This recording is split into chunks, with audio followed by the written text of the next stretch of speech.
What historical events are so absurd that they would be too strange for a fiction story or a movie? The Toronto Circus Riot of 1855. The fire department and some clowns get into a disagreement at a whorehouse, and get into a punch-up. The clowns win, but the firemen return to the circus later and start attacking in revenge.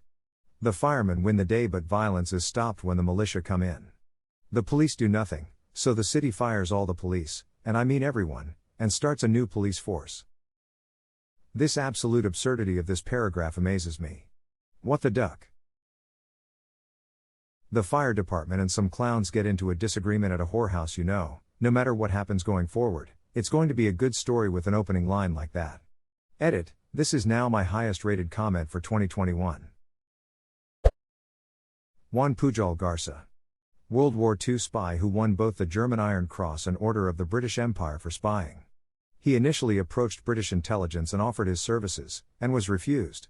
Undeterred, he created the persona of a loyal Nazi supporter, became a German agent, gathered a payroll of fake subagents, all bankrolled by Germany, persuaded the German Navy to chase a fake convoy, then finally got recruited by the Allies.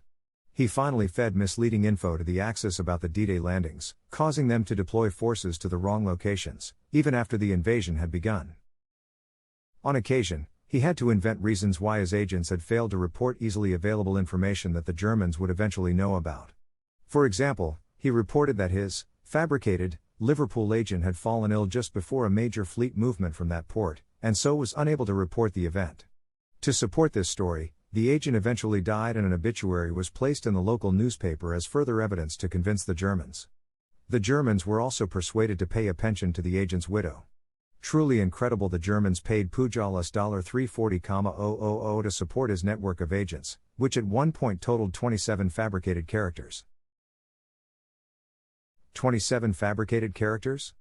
That's actually crazy how he got away with that. He was brilliant, he had created unique personalities and even handwriting for each. Amazing work. Hitler, Tito, Stalin, Trotsky, and Freud were living in the same Vienna neighborhood in 1913. The best sitcom setup edit, or comrade show seems to already have the idea. Fiends. May have been said already, but when Napoleon returned to France from his exile, a regiment of French soldiers were sent by the coalition powers to intercept him. Upon seeing them, Napoleon approached and simply said, "If you wish to kill your emperor, here I am." The commander of the regiment ordered his men to open fire. Out of the 2,000 soldiers present, not a single one obeyed the order. They all joined Napoleon and marched to Paris with him.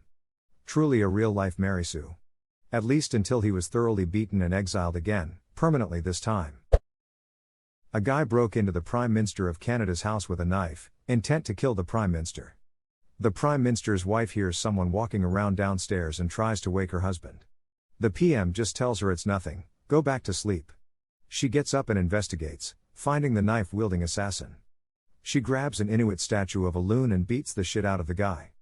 Our PM then runs into the hall and helps his wife take down the assassin. These are two people in their 60s just kicking the shit out of some dude in his late 20s.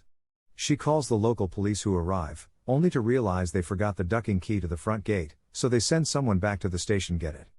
The assassin was later confirmed to have major mental health issues. Less than 5 years later, he was successfully treated for his schizophrenia, released from his treatment facility and formally apologized to the couple. Edit, imagine getting your ass handed to you by these two, https://externalcontent.duckduckgo.com. Oops %3a%2f%2smart.prod.postmedia.digital%2f nexus%2fwp content%2fuploads %2f2020%2f09%2f0914 op tabor w.jpgf1 nof1.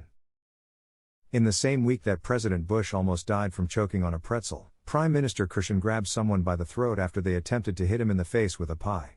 Edit, thanks you El Hombre Batito for pointing out I mixed up a few events into one. Yes, the old Shawinigan handshake happened, but it was separate from the pieing. In the same week that President Bush almost died from choking on a pretzel and some time later he made a comment in front of a few journalists, my mom told me to always chew my pretzels. When Ivan the Terrible died, he had two sons. He had clubbed the third one to death. The older son Fyodor, who was likely mentally disabled, became the puppet of his regent Boris Yudanov. The younger son, Dmitry, was sent into exile in Uglik. The accepted historical narrative is that Yudanov had Dmitry murdered in Uglik so when Fyodor died, he could usurp the throne. However, after Fyodor died, no less than 3 different people claiming to be Dmitry tried to take power. These false Dmitrys provided Poland with the casus belli to invade Russia, starting a war that killed nearly half the Russian population. The first false Dmitry raped Yudanov's daughter and massacred his family. He ended up almost converting Russia to Catholicism and was subsequently beaten to death by a mob and his remains fired out of a cannon in the direction of Poland. The second false Dmitry was possibly a converted Jew. Very little is known about the third false Dmitry to the point that there may have been a fourth false Dmitry or possible a false Dmitry. Edit, as some other users pointed out, I forgot to mention a bizarre twist. False Dmitry II actually claimed to be false Dmitry I, the guy that got fired out of the cannon. He ended up almost converting Russia to Catholicism and was subsequently beaten to death by a mob and his remains fired out of a cannon in the direction of Poland. That made me laugh out loud. It is like a Monty Python gag. Welcome to Russia, I guess. They did not like Poles. Probably not absurd but not well known. During World War II, a balloon bomb was launched by Japan that killed a woman and her 5 kids in Oregon. They're the only casualties of World War II on US soil, not counting islands and other territories. Edit, I was informed that the children that died weren't her own but kids that lived in the area. I remember reading about this. Apparently, the US government censored news coverage of the Japanese balloon bombings at the time. Their rationale was that this would make the Japanese think that the bombings hadn't been successful. If it wasn't front-page news, surely the bombs had failed? It worked and the Japanese gave up on balloon bombings pretty quickly assuming they'd all failed. Just about every Cold War CIA propaganda operation. Airdropping condoms that are XXL with labels that say small over the Soviet Union. Trying to make a gas that turns you gay. Like trying to blackmail the president of Indonesia with a fake sex tape. John Adams and Thomas Jefferson both died on the same day. The day? The 50th anniversary of the 4th of July. Adams' last words were, "Thomas Jefferson still survives." Which is ironic, because Jefferson was already dead. Maybe not an event, but pretty absurd. In an attempt to claim control of the former Spanish Empire's territories in the Americas, the French ruler, Napoleon III, created the term Latin America. Because if the territories were Spanish, or formerly, then the French had no right to them, but if he got the world to call it Latin, which the French were considered a branch of, then Napoleon III could attempt to take them for a new, glorious, French Empire. This would also reassure the British, us, and Dutch that he was not going after their American territories, since they were not Latin countries. In other words, we call Hispanics of the Americas Latin because it was French propaganda used to legitimize their rule over South and Central America. Edit, forgot to mention this would also affect former Portuguese holdings, Brazil, and lost French territory, Haiti and whatnot. Not just the Hispanic territories. Edit 2, turns out Napoleon III only popularized the term. It had existed a few years before he latched onto it. So, although he didn't coin the term, he is the one that made it popular. The last known kill by bow and arrow in combat was actually during the Battle of Dunkirk, 1940. Jack Churchill landed a well-placed arrow into a German soldier's chest. He also chose to carry bagpipes, and a Scottish longsword. That guy's story is insane.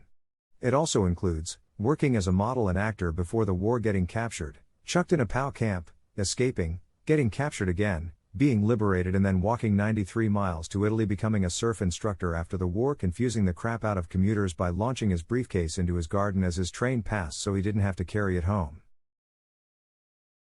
That last part isn't insane, it's genius. Right? Dude was living in the year 2940. Or 940, depending on when it suited him. Battle of Karantsabs. That time in the 1700s when the Austrian army got confused, waged a huge battle against itself within its own lines, and lost an estimated several hundred to few thousand men, and a lot of equipment and money, in the process. They then retreated. The Ottomans, whom they were originally intending to fight, showed up 2 days later. They then retreated. From whom?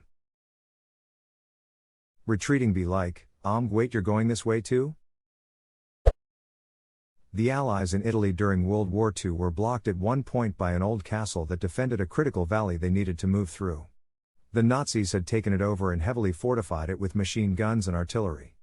Had a long ramp to the main gates that left the attackers open to MG fire.